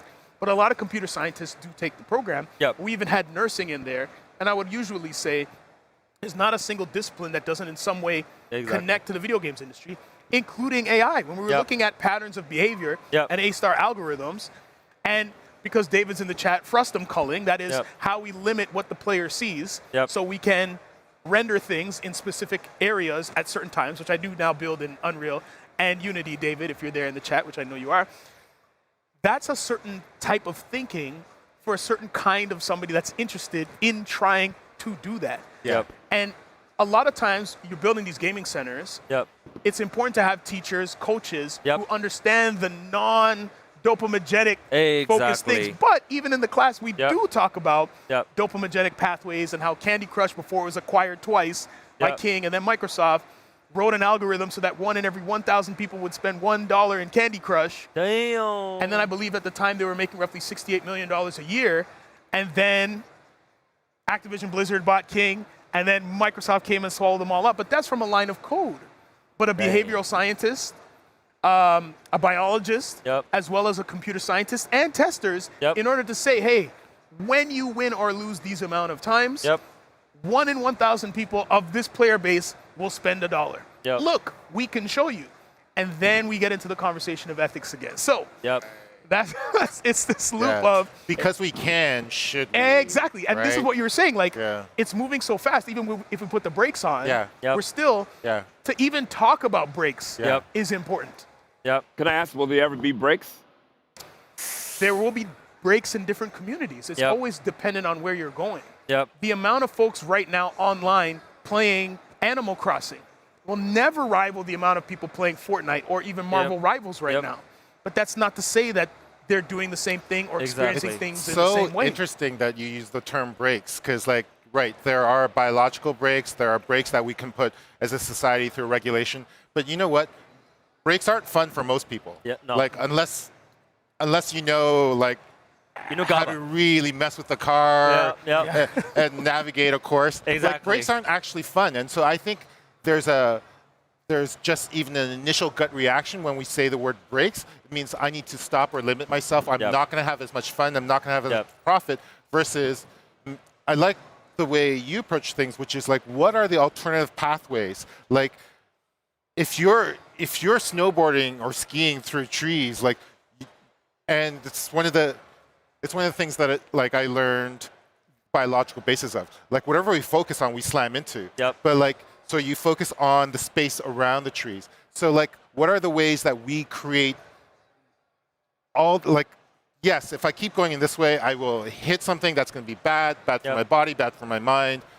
But are there alternative pathways? And I love the philosophy that maybe it's an alternative to breaks. We say, what are the other pathways? And you're doing this when you mentioned, okay, you're going through this program, but what happens if there's a gaming perspective to law? It's just like Yep. you just created a pathway that they can take their momentum and go, right? But you And need that so- opportunities. Yeah. I love that. I was just going to say that. I Yes. love this obsession Yeah. with AI that often doesn't focus on the potential of displaying opportunity. Yes. For example, Right. with the job automation tool that I had built, Yep. there's a way to take your resume and say, what jobs could I apply for given what I've done, Yep. right? And there's a whole other area we can go into, which is agriculture, which I've been using AI for agriculture. It's spectacular. But this idea of how can this tool modify your own existence to help you move forward? Yep. It's a spectacular mirror with alternative outcomes that you could Yes. explore. Yeah. I keep getting asked questions like, what is AI good for? What can it do for me? And for me, like, what you just said is really fantastic and opportunity because like it sees, when I try and explain AI, it's just like, it's not consciousness. It's not something that's out to get you. It's a tool. And Yeah. what it does is, for me, I've always loved time travel movies. Any time travel movie you go, I could probably like dive into it. But for me, AI does something that we couldn't economically afford to do, which is how do we look at tons of permutations, my tons goodness. of patterns, Yep. and come up with possibilities. And Yeah. so what I see as the promise of AI is help me see what I didn't see before. Yep. Help me see, because I didn't have time, I didn't have money, I didn't have the opportunity to actually envision these things. Yep. And so for me, as a former creative director, or always a creative director, like it's a brainstorming partner. And I have very lengthy conversations with the chat mode, advanced chat mode in ChatGPT, because for me, when you put your brain into conversation mode, it's very different from typing as well. And Correct. so the conversations are at length. They're like going out with your best buddy and your best friends and just like, or a mentor, and having no fear about talking about anything and then just brainstorming. And I used to run studios where we'd have a ton of interns, and their enthusiasm and their ability to come back with some of the latest stuff that I wasn't even exposed to. Yes. But like, granted, like it needed finesse, but what they did was provide a bulk of things that I didn't have time or energy or context for, because they're up with the latest things. And when I look at AI as an intern, like it does that. And I converse to it with respect, because the way we treat something is the way our brains rewire itself. If I treat this like a lowly intern, then I actually program myself to be Yep. an asshole. Exactly. Yeah. But if I treat it with this relationship, then I'm essentially embodying the journey of seeking knowledge as this amazing thing that I can be grateful for, and gratitude Yep. pumps more agave, Yep. right? But help me see what I didn't see with this magical time machine. It's- And Yep. so Oh, that may sound naive to some people, but I feel like where we are now with AI is like the early days of the internet. And if you went back, like I remember seeing the first animated flaming logo, right? in Netscape Navigator. Right. And so that's where we are with AI. I agree. People think we're like so advanced. No, we are at the animated logo. Yep. And if you think what the internet was possible and what came after with social media, with the iPhone, that all came after. So if we're only at the flaming logo stage, this is why I talk about embodiment. Yep. That gaming hubs like Blacklyte could actually create gaming embodiment ecosystems Yep. that augment our ability, augment our embodiment. Yep. Yeah. So So what I love about that incredible transition is I actually see, as we see with what Blacklyte produces, as well as what we've done in the Gaming Hub, is these are teaching spaces. Yep. These are Right. potential hubs. Playing They're spaces. not gaming hubs per learning se. Yep. spaces. To give you an example, there are ways for folks to engage with a machine that connects with their movement, their head movement, their gestures for streaming. We have a student, she, after 5 weeks of learning how to stream in OBS, she was paying her tuition with what we had shown her. I want to run classes globally out of all gaming hubs to teach exactly how I did that. Yep. And I know I'm not going to get people saying, no, we don't want to do that. And I'm not Yeah. saying I want to replace your teacher. I'm not saying any of that. I'm saying I will do that. My goal right now is to do that for teachers. Yeah. Because, as I mentioned in the TED Talk, I believe that this can be used to train folks how to teach. Yep. Right. The motivation is what's missing in the classroom. Yes. And if you're not, it's a show, it's a stage, it's a performance. Yes. If you do not respect it as such, students will be on YouTube. They will be on Twitch. They will be on TikTok, which this is happening right now live on all those spaces. You love that segue. We've got another question from our live studio audience. One thing about AI is that it can do so much more for someone who is already knowledgeable in the field that they are trying to use it. AI will sometimes produce bad outcomes or things that will not really work because it will never have access to the full context of your problem. I have a counter for that, but let's keep going. So as the user knowing what you are trying to do can catch that error and train the AI to give you better results in the future. Yes. Question the outcome. That's an incredible question. Let me tell you what I did in Claude AI a couple of weeks ago. So as you know, I may have mentioned at the beginning, I was an Unreal Engine authorized instructor, and I practiced building prototypes in engines to teach students how to build their own games, their own experiences, right? I wanted to learn how to build exactly what I built in Unreal in Unity. So I opened up Unity for the very first time, knowing that it's written in C# and it uses different visual scripting than the Blueprint system inside of Unreal. And I opened up Claude AI. I start saying to it, I want to do what I did here, but I know nothing about Unity. And I included a screen capture and said, this is what my screen looks like right now. What do I do? And explain it to me every step of the way because this is the first time I'm using it. Yeah. It's all about the prompt and you being candid enough to say, yo, I don't know anything about this. The stuff we wouldn't say to a teacher to get to learn the concepts. Right. That's what I do with AI. Hey, Yeah. yo, talk to me like I'm a 5-year-old learning the software because I Yeah. don't know anything about C# and I need to know it. That's why I'm using it. And that's how I teach the students to use it. But it's this fantastic tool that allows you to move to your own level of learning. Are Yeah. you joking me right now? Hey, I'm stuck. Look at my screen. Yeah. You know how much you'd have to pay for somebody to be over your shoulder to do that? So in 3 hours, I was able to make a prototype and record my own voice and put it into Unity to make a prototype for a game, a first-person cozy game, because I'm rebuilding my classes as a video game, just using screen captures and back and forth with AI. Yeah. What are we talking about, folks? I hope that answers your question in the chat. Dramoxy. I don't know how to pronounce that. Can you phonetically put that up there, please? That was tricky. You can question the outcome, but you can also show what's happening in real time and explain to yourself what you need to know and what you're missing. It's one of the greatest times to be alive. That's what I would say to that question there. Go I ahead. would love to add to that. And Clarence, I want to hear from you. on this because you mentioned it before, especially with the way you provide a safe environment for your kids to want to play, to want to learn, to want to dance, and that sense of psychological safety. And I think even that term has been hijacked versus the sort of the true commitment to that, which is like we live in a society that has prized sort of this sense of aggressive superiority as a way to advance forward. So pushing other people down is the way you move forward versus like lifting each other up, right? And a big part of that comes from life experiences, through economics, the state of politics in the world, but it also comes from this sort of pushing shame on individuals. And when we're burdened by shame and guilt, we don't feel safe. We don't want to ask those questions that make us feel vulnerable. Like, I don't know. It's like, I don't want to look stupid. I don't want to feel stupid. And so AI can certainly help there. But our sense of societal shame actually carries over to the world. So we don't know how to ask it those prompts. And part of it is, how do we help people feel safe enough or tell people that this is a place where you can be you and it's not going to judge you, right?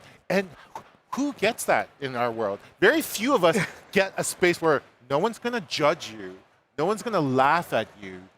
You can be your like truest self, and all you have to do is to open up your world and say you're willing to learn. And even saying that, because I've actually created prompts where like I know nothing about this, right? Yeah. But it doesn't ridicule me, right? It's just like, okay, here we go. And if it's still too complicated, it's like, to your point, explain it to me like a lot simpler. Yeah. Or sometimes I go, I got it. Let's dive deep now. And so it can move at your pace. And I think there's so much hype around AI doing so many things or things that you don't want to do. We're not asking ourselves, is it a safe space for me? And like, will it guide me? Will it coach me? And so I'm curious how you create those spaces, because we need to learn those lessons and encourage that conversation around like how you create spaces where people want to learn. People who come from various backgrounds or sometimes disadvantaged backgrounds, like how do you encourage them to not feel shame and to be willing to try? This is a big question. First, what I do, period, with innovation, with everything, where I learn a lot from, believe it or not, is from coaches. Right. Because you're getting coaches, especially with the African-American coaches, that football players, basketball players, that make tens of hundreds of millions of dollars more than you, convince these guys to buy into a program. Right? And the way they do it, the Pat Rileys, the Pop, and who else is there? And the coach from even Michael Jordan, how he got everybody to buy into the system. And I learned like these different things, and that's the first thing. And the other thing about the integrity I look at is understanding the realness of being real and not being afraid to be vulnerable.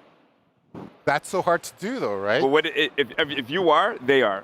Right. If you show fear and you say I'm afraid and you're still in it, it takes time. Yeah. Because of the fact that we're used to this response of quick, we got to take our time. That's why I'm saying going back to slowing everything down. Yeah. That's the thing. We're gone too fast. There's a question I want to ask in regards to that. Entertainment. Yeah.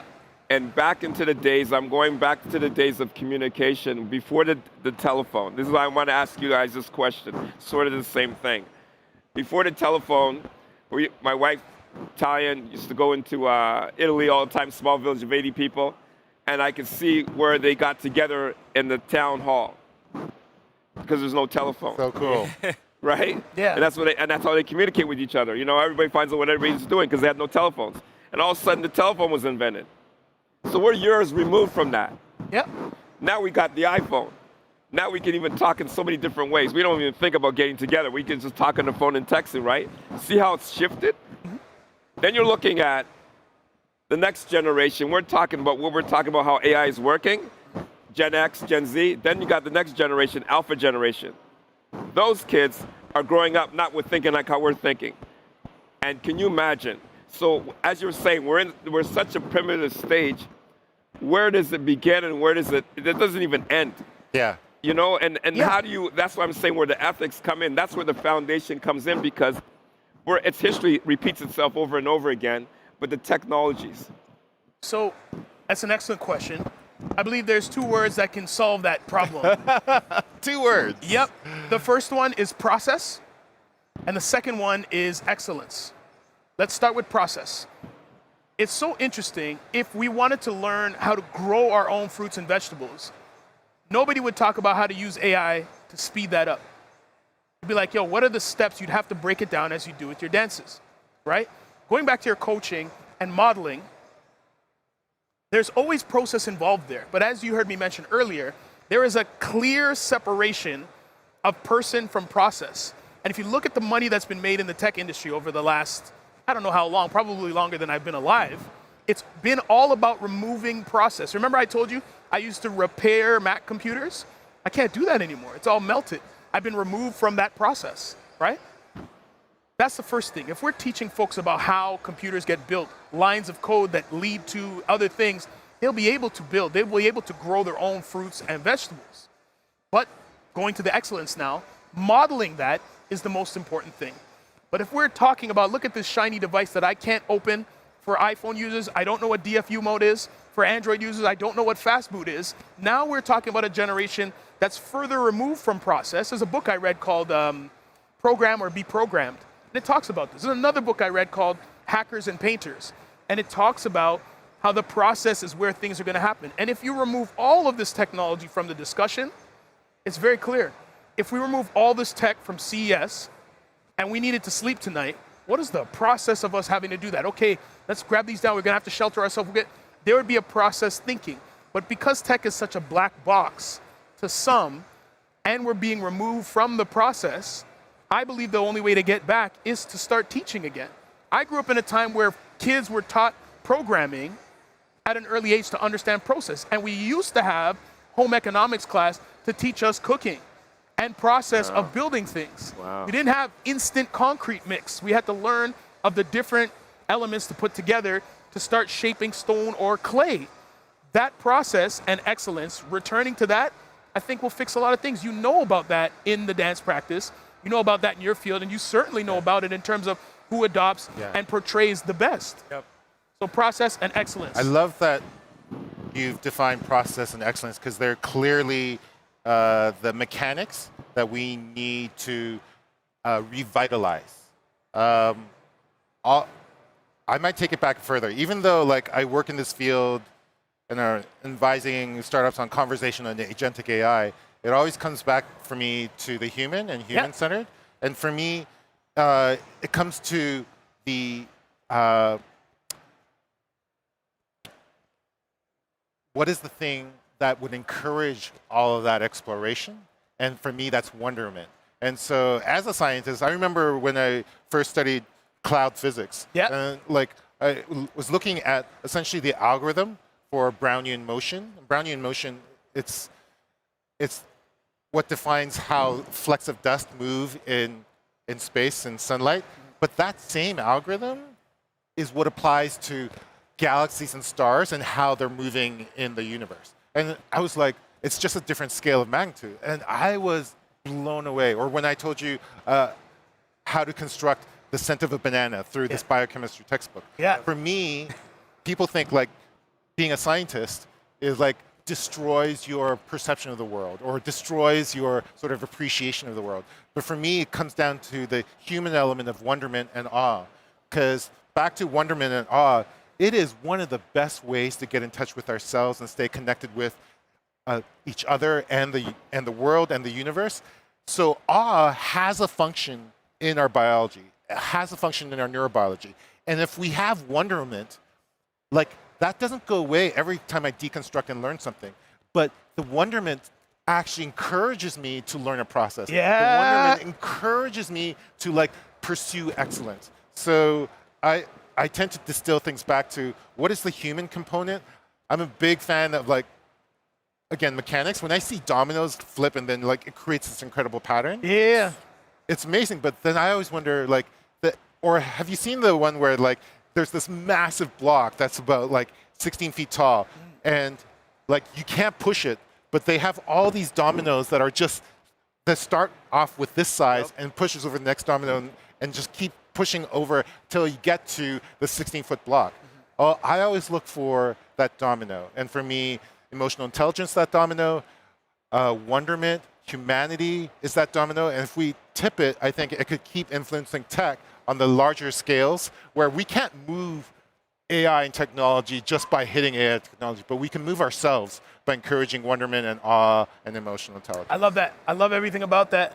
I would just add that I believe that your awe is cyclical. The awe leads to excellence, excellence leads to awe. You know what I mean? Right. Because you're inspired by, yo, how does this move? That's pretty excellent. Yeah. Wow, right? Yeah. And then I made this. You become it. Somebody else sees it. Well, that's excellent. Yeah. How do I become it? Man, that choreography was tight. How did you think of that? I'm in awe of your excellence. It's how it breathes. All right, we didn't all answer the question. Go ahead, Clarence. No, I forgot. I was like so into this. I know. My brain, I have to keep writing stuff down because my brain is quite I tough know. questions. I think we should move away from artificial intelligence and move to like awe-based intelligence. Well, I get. There's a couple questions, but the one question I want to ask, wonderment. I love the word. Wonderment, right? Yeah. What is the difference between wonderment and curiosity? Ooh. I don't know the diction difference. No, I'm just saying, I'm saying not the way you, and each one of you. Yeah. Not the way it is, the meaning of, but what you feel it is. Oh. Between wonderment and curiosity. So, to me, it seems like curiosity comes from within, and then wonderment is in some ways bestowed. It kind of also comes within, but it seems like it comes from without.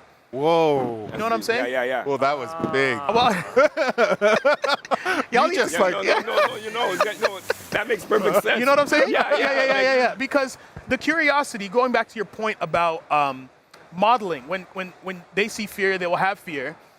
Anybody that sees a curious teacher that is inspired and moves forward, they automatically become curious. I have students that come into my class, have never touched Unreal Engine, and by the end of 5 weeks, they have working demos. Because I say, this is what I made, and I did it in a couple of nights, so you can.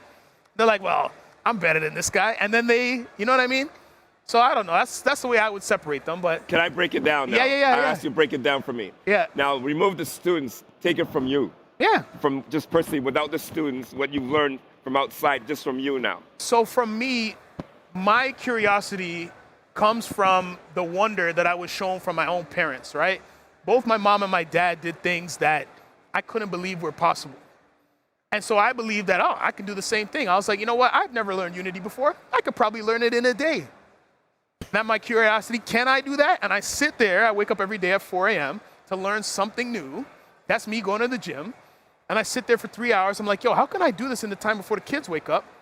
I'll show it everything that I know. And I'm curious about, can it really? Can it really? Can you add jokes can you use cooking analogies when you're talking to me? Because I really like those. And my curiosity just keeps going into the AI, and it's like, oh shoot, I could actually do whatever I want with this to learn.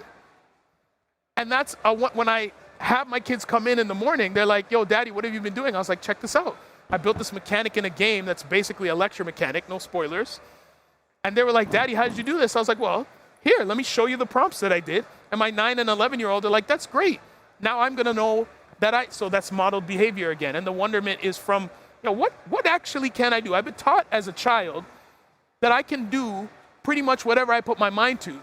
That's what's in my head from my parents. I put that into AI, and it's like, shoot, I could learn Unity in a day? I could build this dream that I've had to teach hundreds of thousands of students, the core mechanics of it. That's the world that I live in terms of curiosity and wonderment. That's my answer to your question. Wow. Whoa. I could go on and break it down again. It's like, but this is great though. This is that's what I'm saying. For you, Yeah. how is it? Wonderment and curiosity? Damn. Jam on it. You don't have to make sense. Yeah. That's what I'm saying. I'm not looking Yeah, for. because like, Easy to say wonderment external, curiosity internal, interesting. right? Something presented to Yeah. you versus something you want to seek out. Yeah.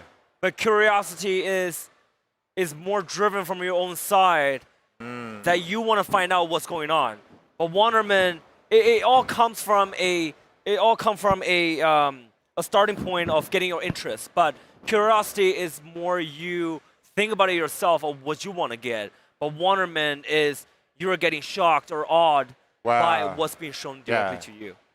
Both of you have identified curiosity as actually being the initiative, the internal initiative, and wonderment being an appreciation of like external and relationships. So that's fascinating. Don't be the same, man. Don't be the same. Come up with a different answer. So- Come on, I already copied him. You can't do the same. No, okay, for me, so like, I also trained as a marine biologist. So like, Yeah. in marine biology, the biggest component is how did life evolve, right? And so that fascinates me. And so that's continued to like, why do we do the things that we do? What makes us tick? And so behavioral science and behavioral economics is something I'm passionate about. But so you know, when you're a hammer, everything's a nail. Like, I see almost everything through this evolutionary behavioral science perspective. And it's the reason why evolutionary biologists thinks that like, of all the great primates, like why do we have languages that are as complex as this, right? Yep. So the mapping in the brain, if you try and like do something really that requires fine motor skill, like I don't know who sews anymore, but like, or if you're trying to glue something really tight, and as you're moving your fingers, your tongue goes. Yeah. Right? Yeah. So the region of the brain that maps to fine motor skills Yeah. overlaps with the region of the brain that controls the tongue. And so evolutionary biologists think as primates, we're digging through the trees to pick that one nut that's That's rich in fats, which is good for our brain, right? That fine motor skill translated to fine motor skills of the tongue. So our tongue can make unique shapes that no other sort of like deep. That's intelligent animal to our understanding That's or deep, man. so for me, curiosity is an evolutionary trigger. So curiosity Amazing. is another part of our Damn. tribal relationship to like, what does this do? I'm going to poke it. Yeah. And it creates dopamine. It's like, oh, okay. So that curiosity is a necessary evolutionary trigger for tool making and tool usage. That's my sort of evolutionary biologist hammer of it. Yeah. Wonderment, for me, is quantum.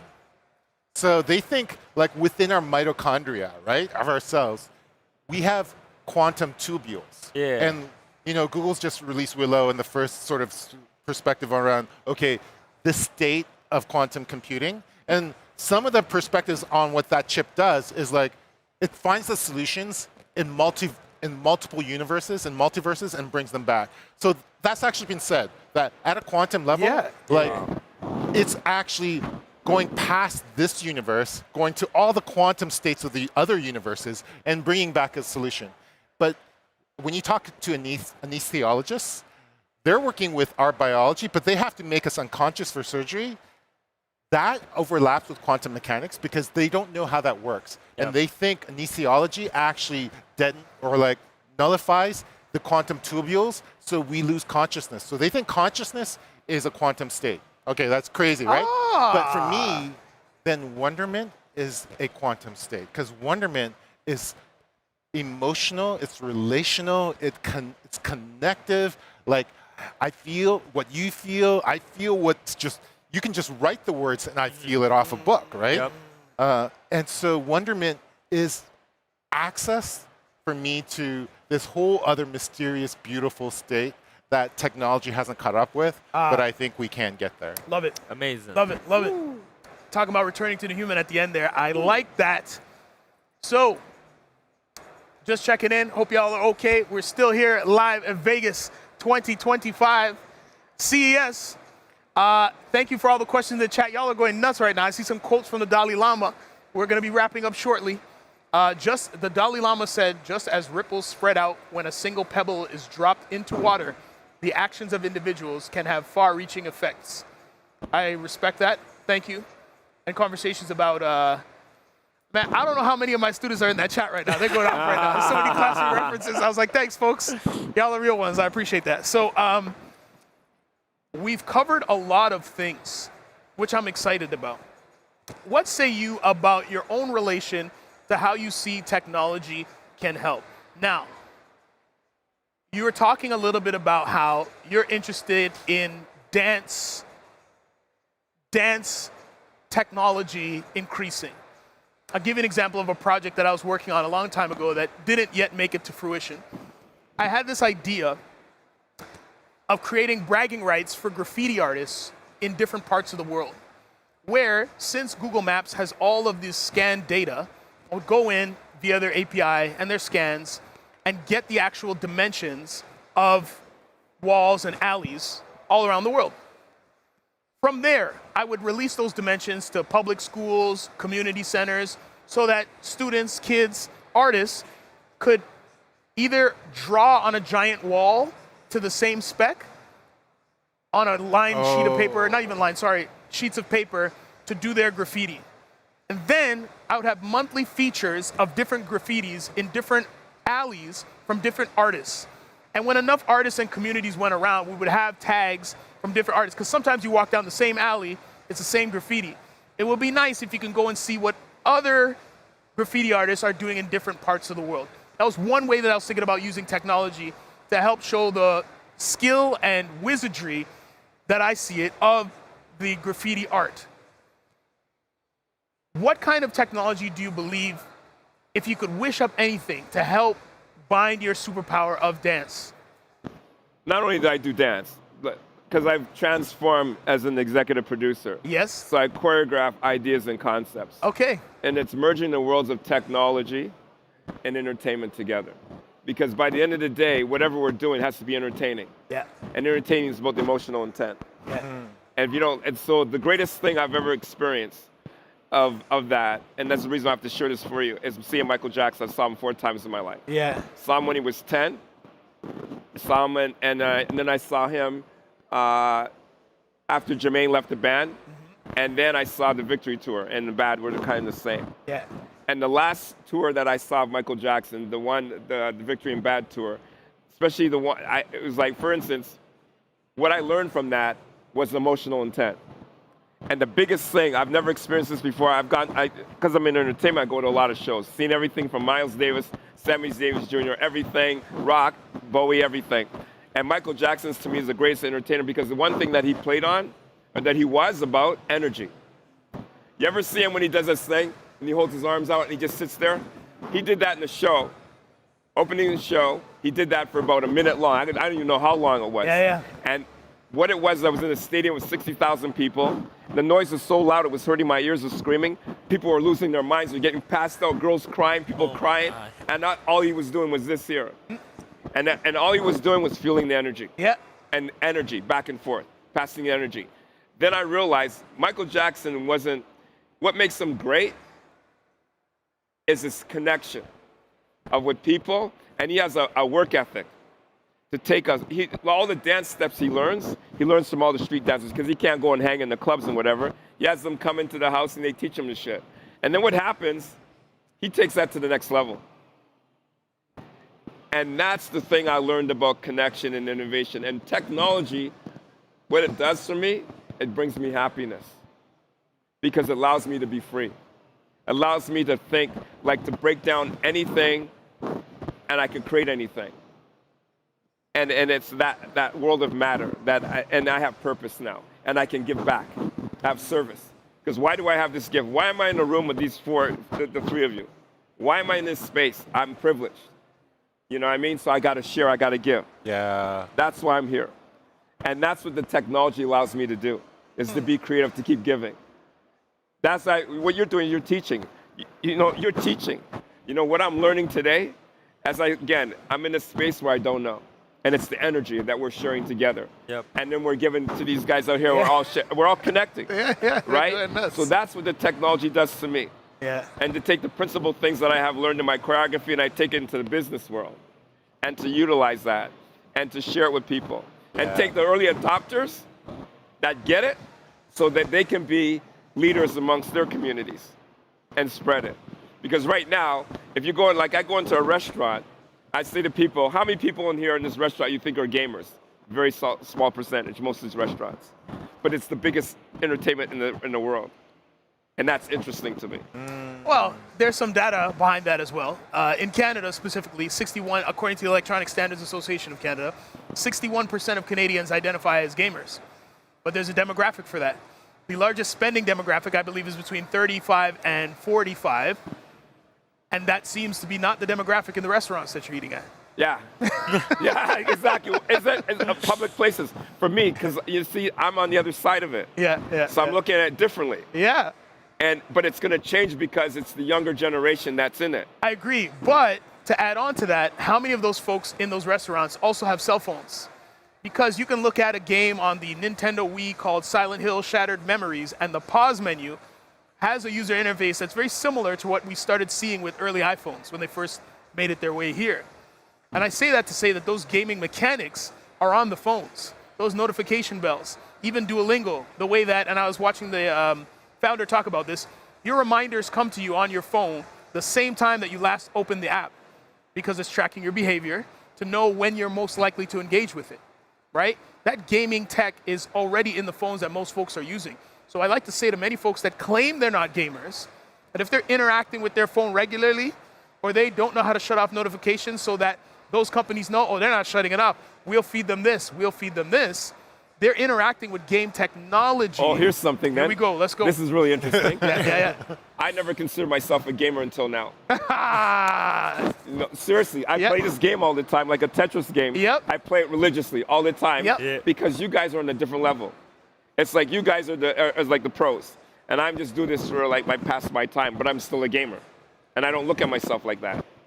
well, If you because- play, you play. If yeah, you're a gamer, you're a gamer. yeah, Yeah. you play, you play. What it is, it hasn't crossed over to my world. Yeah, exactly. You see, and that's what I was talking What about hasn't earlier. crossed over though? That I'm a gamer, like I actually play games. Yeah, you do. You know, but I don't look at myself because of the talk and the language that you're in that life, in that world. That's what I'm just saying for I'll myself. take it another step further. Yeah. One of my favorite games from childhood, I grew up in Markham, is Dance Dance Revolution Second Oh, Mix DDR. on the Sega Dreamcast. Greatest console of all time. I know some in the chat feel me. Anyway, the game of dance is a game that you play.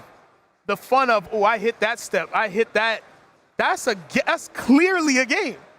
We've seen it get translated onto a dance mat with limited functionality because we only have the 8-way, the diagonals.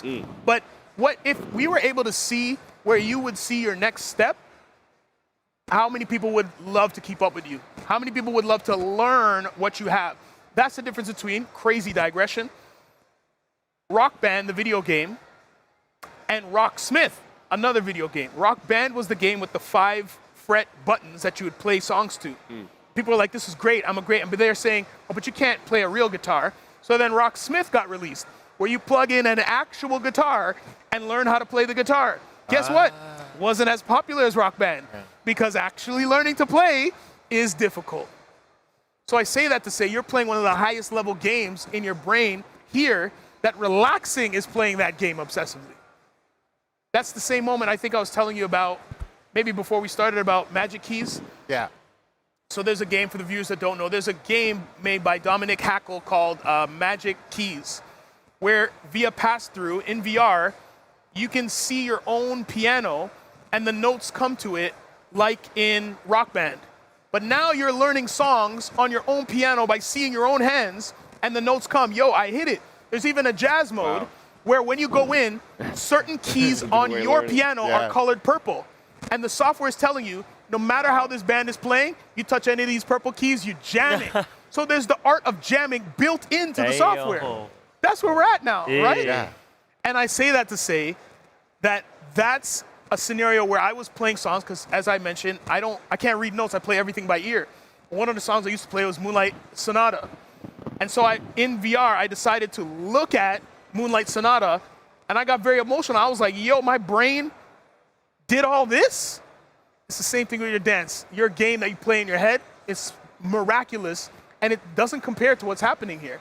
And now we have the opportunity for you to translate that into a way to teach others how to move when. No, it's not like this your leg, it's like this your leg. You can be that precise. Do you see the ghost image of how far you went? Nah, I need you to get here. That's where we're at right now. You could actually build that app.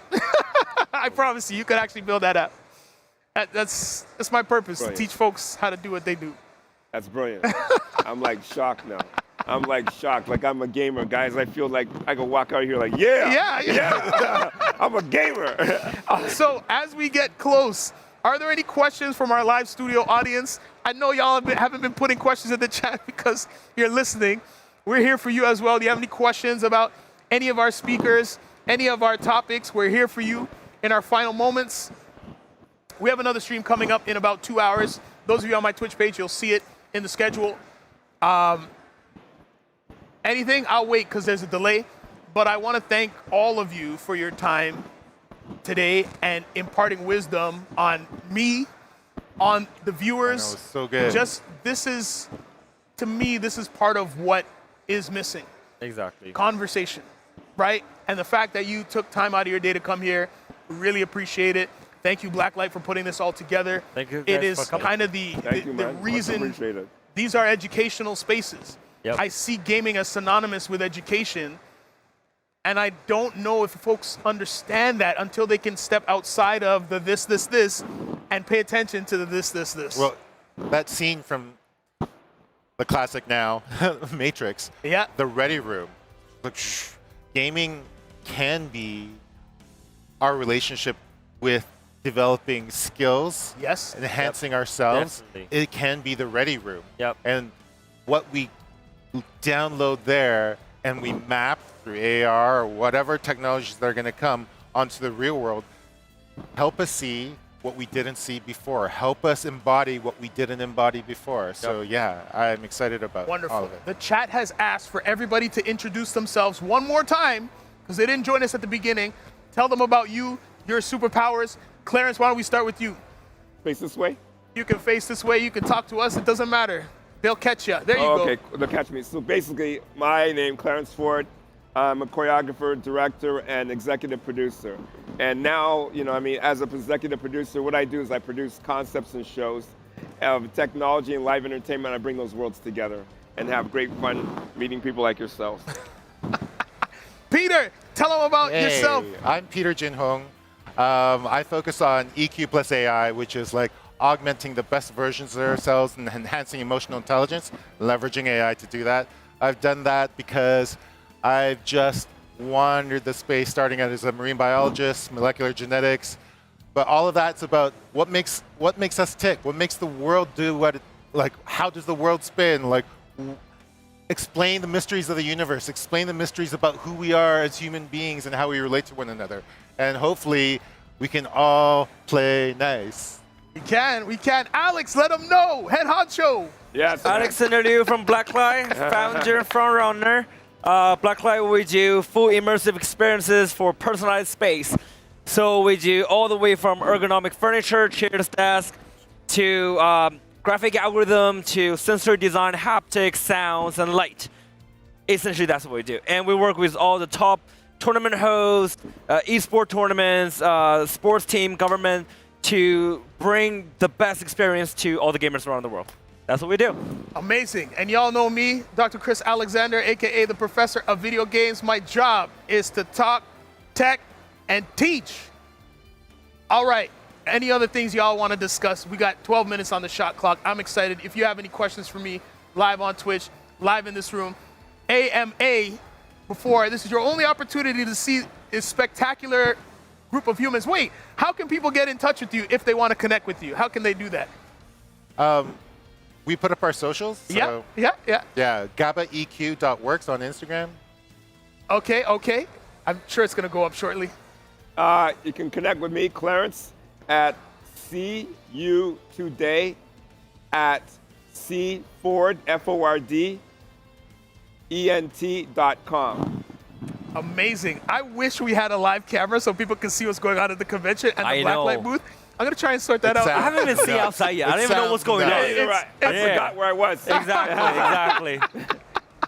But I was so in the flow with all of you. Like there's Yeah. so much GABA pumping in my brain right now. Yeah. You know what I'd Overstimulated. love for this year to do something like this for teachers, educators. Yes. To sit in and talk so they can understand this for educators. Because what it is, this is great that we talk amongst ourselves, Right. but we got to go down to them so they can understand and get a feel Yeah. and understand. Because I didn't realize I'm a gamer.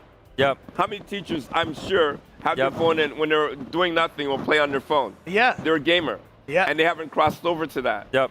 That's the purpose Yeah. of this podcast, right? Yeah. It's to teach and to learn. every single one who come to this podcast, Yeah. not only who's actually a professor or a teacher, Yeah. but anyone is a industry leader.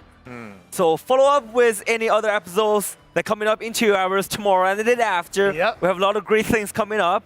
Don't forget to tune in. So to your point, last year I did a talk to 600 TDSB teachers, but they had asked me to talk about how to engage. That second tier I was talking about, online broadcasting, solo production, how to get teachers, because in Canada, there is a mandatory section of curriculum that has to be online. But I said, as I said in my TED Talk, online instruction is in direct competition with Twitch streamers and YouTubers. So if we don't step our game up in terms of how we project ourselves online, students are going to tune out because there are better options online. So they had engaged me to teach 600 students, just 600 teachers rather, just the foundations of it. We're working towards figuring out how I can do that en masse. But my actual goal is to teach teachers how to level up their ability to project their skill set. It doesn't even matter if it's biology, any superpower it is. Like, that's kind of what we're trying to do, especially here at the Blacklyte booth, to show how this tech also can help push that. Because if it doesn't look good, it can't cook good. And we know that that's that bad grammar, but yo, that's what's up when it comes to projecting Entertainment online. experience, my brother. Yep, you know it, and you show it. Any other questions from, oh, hold on. Oh yeah, we've already answered that one. What do you see as the future potential for artificial intelligence? Last question.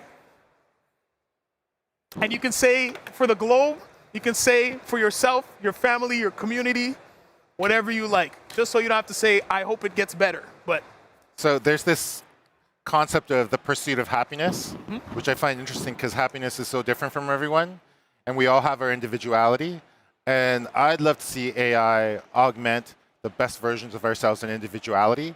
You know that movie Limitless? The idea of this pill that you Yes. take and all of a sudden, like, you can see everything, Adderalls. you can do anything.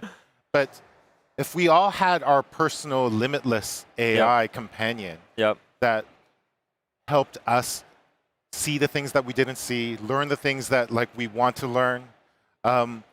There's this concept of Dr. Bandura, who I quoted before. His life's work ended with this learning, that when we don't have self-efficacy is the thing where you have a healthy relationship, you have a mastery over something, you have the respect of your peers, you feel good at a craft, where you feel agency, right? So self-efficacy. When people don't have self-efficacy, they feel anxiety. And if it keeps going, they fall into depression. Yes. When people do have self-efficacy, 100% of the time leads to fulfillment. So I think EQ plus AI, a personal limitless AI self, could all give us a path to individual and collective fulfillment. And I'd love to see that. amazing.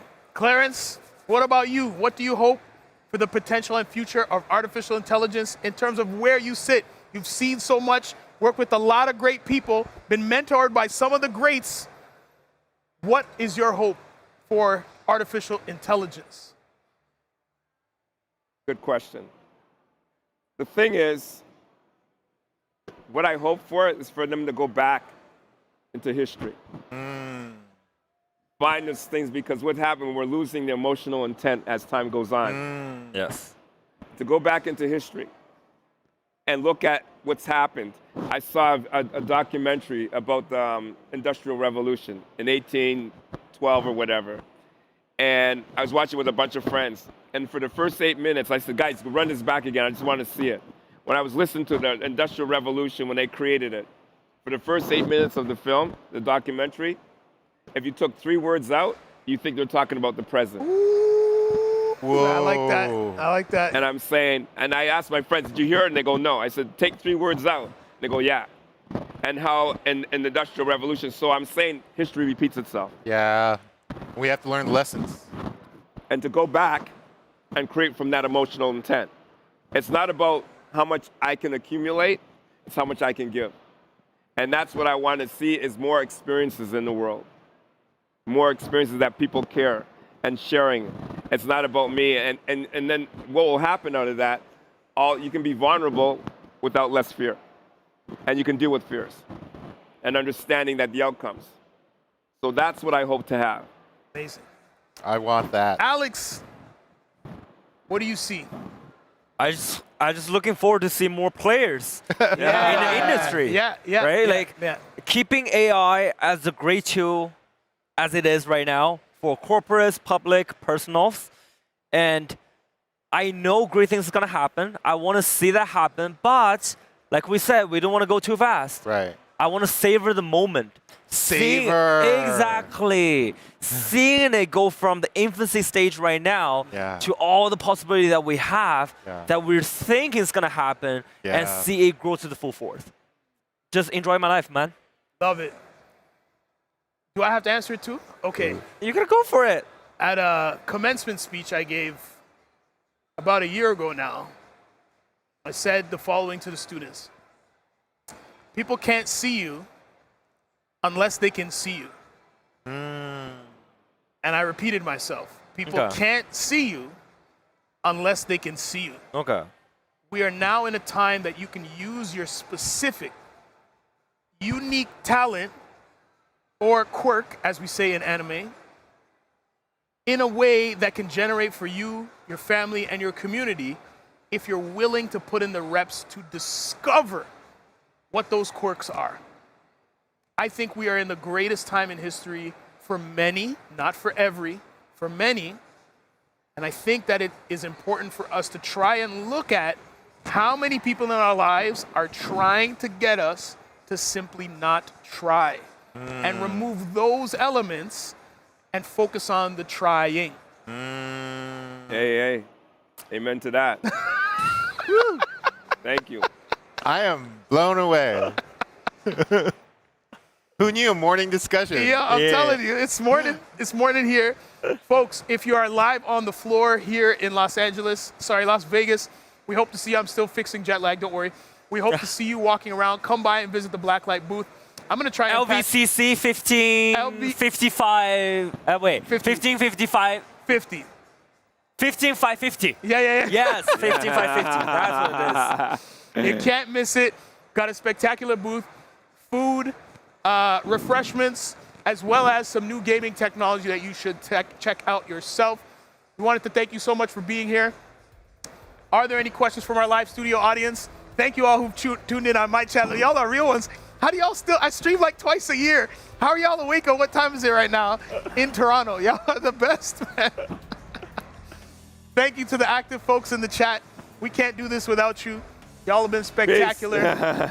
Take good care, and we'll see you in 2 hours on the same channels that you're using to watch this one. Take good care, folks.